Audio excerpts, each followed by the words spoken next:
Bonsoir et bienvenue sur la chaîne Le Culte du Lait. Aujourd'hui, une vidéo sur le jeu Horror Arkham, le jeu de cartes JCE, où je vais vous présenter ce paquet mythe. Donc c'est le premier paquet qui vient en plus de la boîte pour la campagne La Route de Carcosa. Vous voyez, c'est numéroté là en fait. Donc c'est les Échos du passé. Je suis en retard parce qu'il doit avoir près de 2 mois ce paquet-là.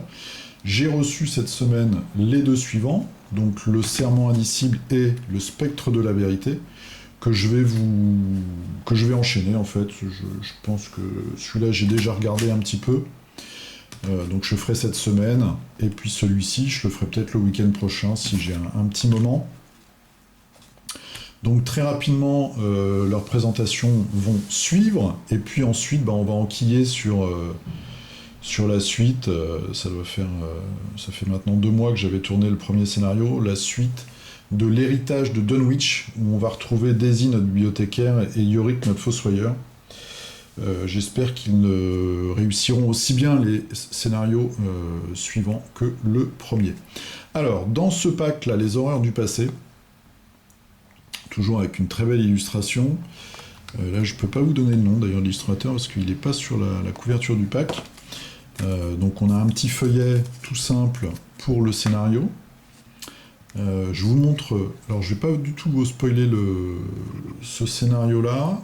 Tout ce que je peux vous dire, c'est que les personnages, eh bien, ils vont aller simplement chercher des informations dans ce bâtiment qui est la Société des Historiens. Voilà, donc on va aller chercher des informations sur cette fameuse pièce, le Roi en jaune, puisque c'est la thématique de cette campagne.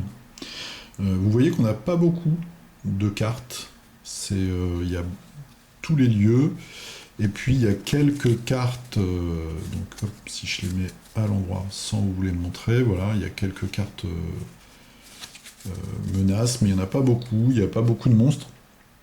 J'ai regardé vite fait parce que j'ai pas fait le scénario, donc je voulais pas non plus me spoiler.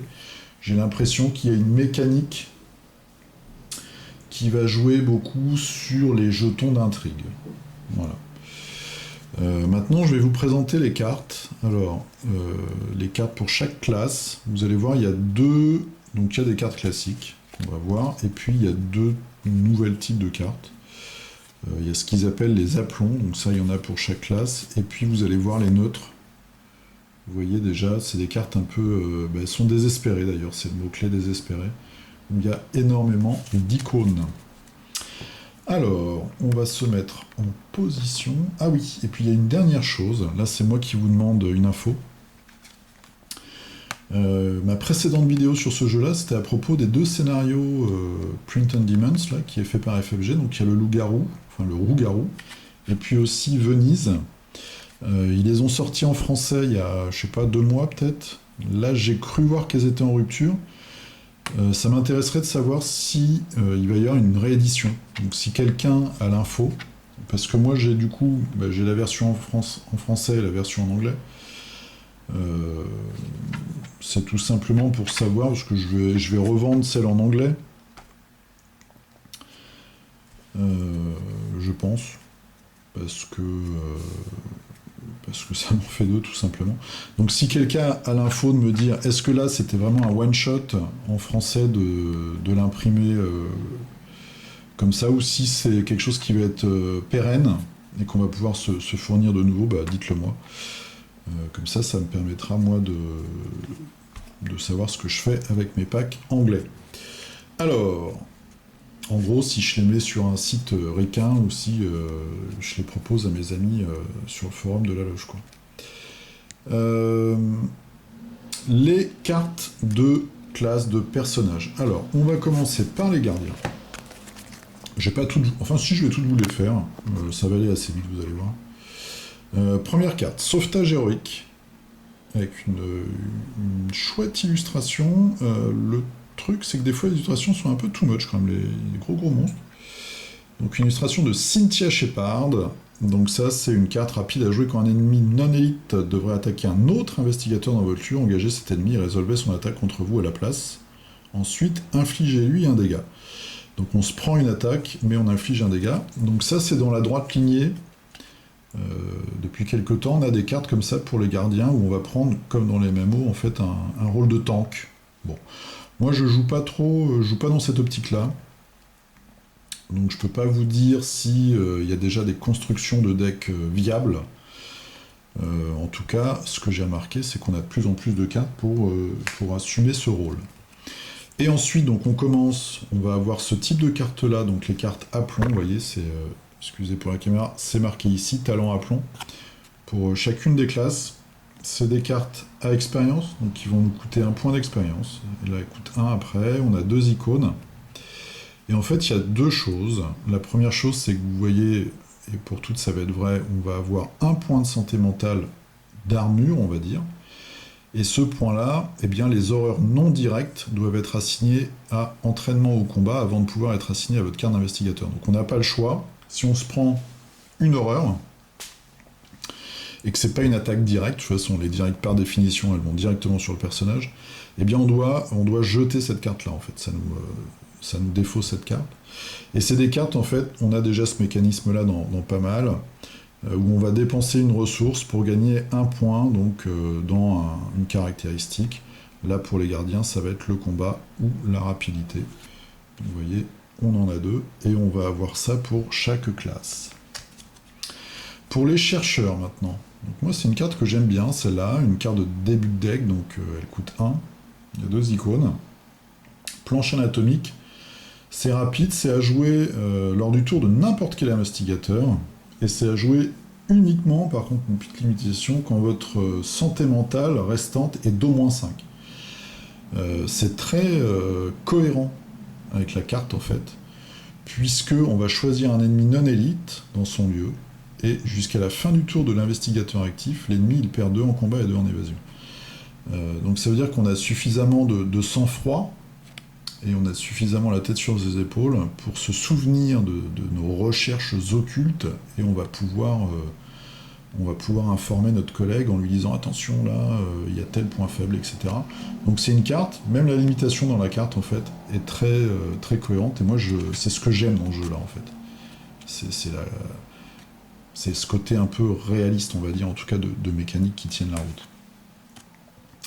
Donc là, l'aplomb pour les chercheurs, c'est exactement la même chose. Vous voyez, carte à expérience qui coûte 1, 2 icônes. Donc c'est la même chose. Hein. On a toujours le point de protection de santé mentale, et là, ça va être de la recherche ou du combat. Théorie scientifique. Que vous dire?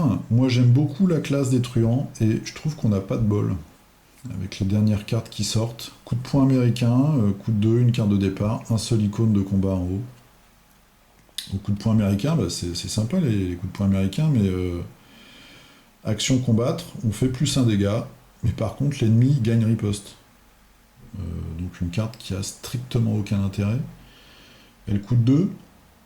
On n'a pas de bonus de combat, bon, on peut en avoir par d'autres biais, on fait plus un dégât mais on se prend une riposte, donc si on n'est pas sûr de zigouiller le monstre, on va se prendre des dégâts, et puis ça nous prend un slot de main, donc je trouve que c'est une carte ça qui a strictement aucun intérêt.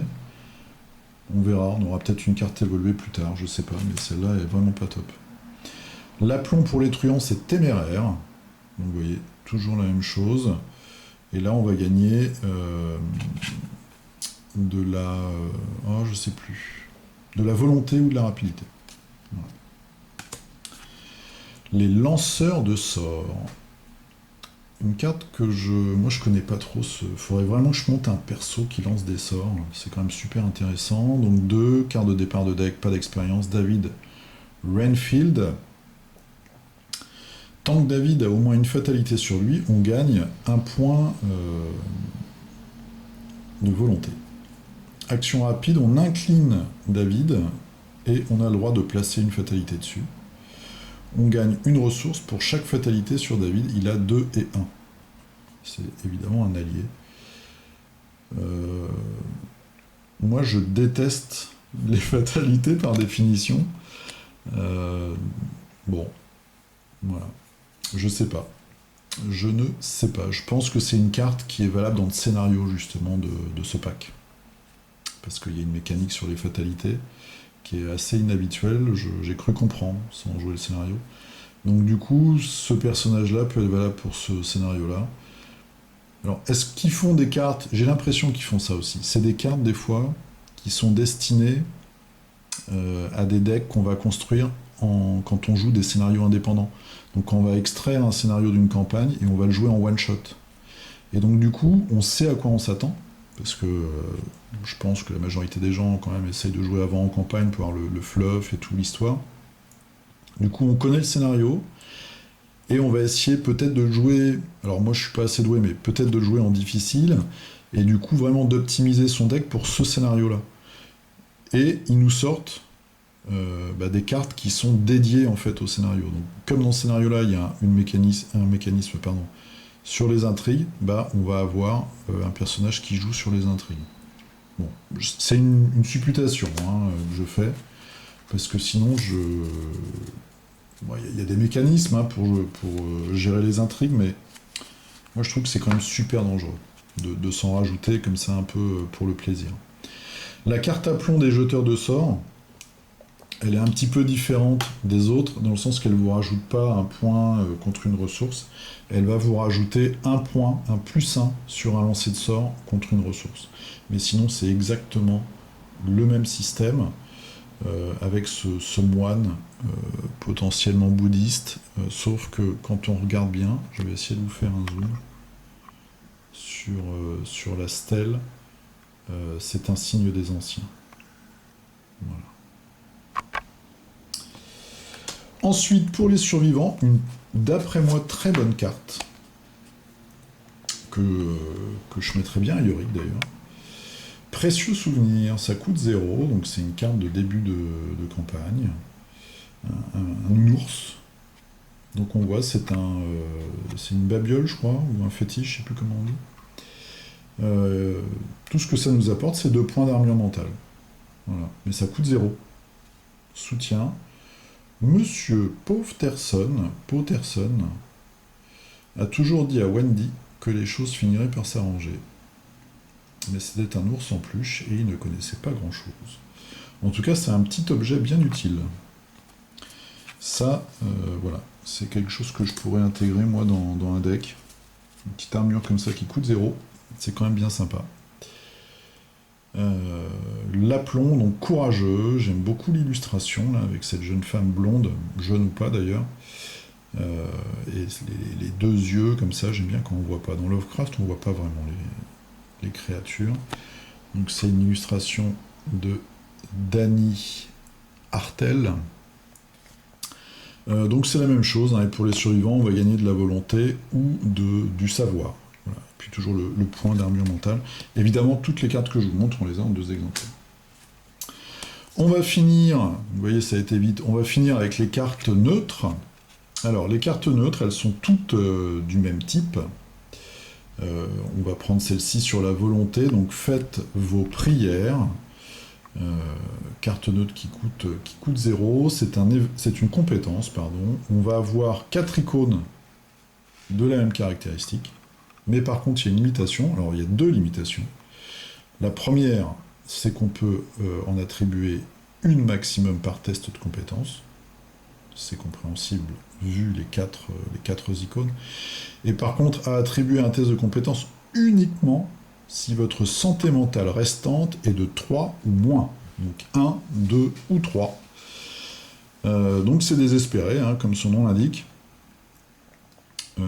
Et en effet, on voit cette jeune femme au physique très svelte, et les 2 grosses tentacules qui lui font face, visiblement. Donc c'est une illustration de Melissa Finlay.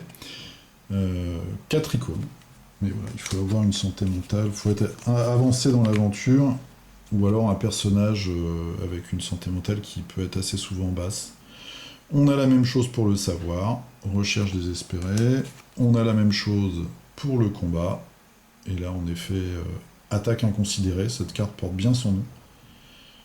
Avec cette personne-là qui a une espèce de trident harpon et qui s'attaque à une pieuvre pour le moins étrange et dentue. Il y a griffu, il y a dentu. Et puis de l'autre côté, bah, on a les gars qui s'enfuient, peut-être du même monstre, sauf qui peut. Et là, c'est de la rapidité. Voilà, deux marins qui prennent la poudre d'escampette. Donc pas mal de cartes. Ça, je sais pas trop. Je trouve que les aplombs sont pas mal. Bah déjà, ils coûtent pas cher. Ils coûtent 1 à poser. Il y a toujours 1 point de santé mentale. J'aime bien les planches anatomiques aussi, donc un autre aplomb. Le coup de poing américain, on peut le jeter. Téméraire, bon bah l'aplomb est pas mal. Le David Renfield, moi je le mettrai pas, mais je pense qu'il est peut-être dédié donc au scénario. L'aplomb. Le précieux souvenir est vraiment sympa. Et puis ces cartes-là,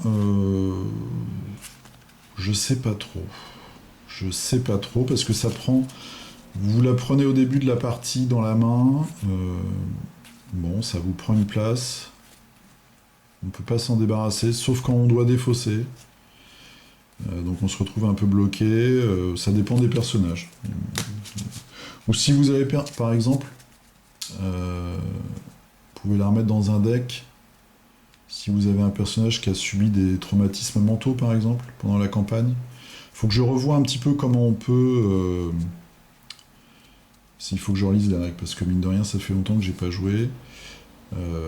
En milieu de campagne, après un scénario, ce qu'on peut exactement modifier à son deck, en fait. Donc voilà, c'était le petit tour de ce pack, les échos du passé. Et très prochainement, je vais vous faire le serment indicible. Et ensuite, le spectre de la vérité, comme ça on sera à jour. Et ensuite, bah, je vous le promets, on repart dans l'héritage de Dunwich, où cette fois-ci on ira dans un restaurant italien pour essayer de retrouver notre deuxième professeur disparu avec Daisy et Yorick. Je vous souhaite une très bonne soirée, une très bonne nuit, une très bonne journée. Jouez bien, portez-vous bien, et je vous dis à très bientôt. Salut!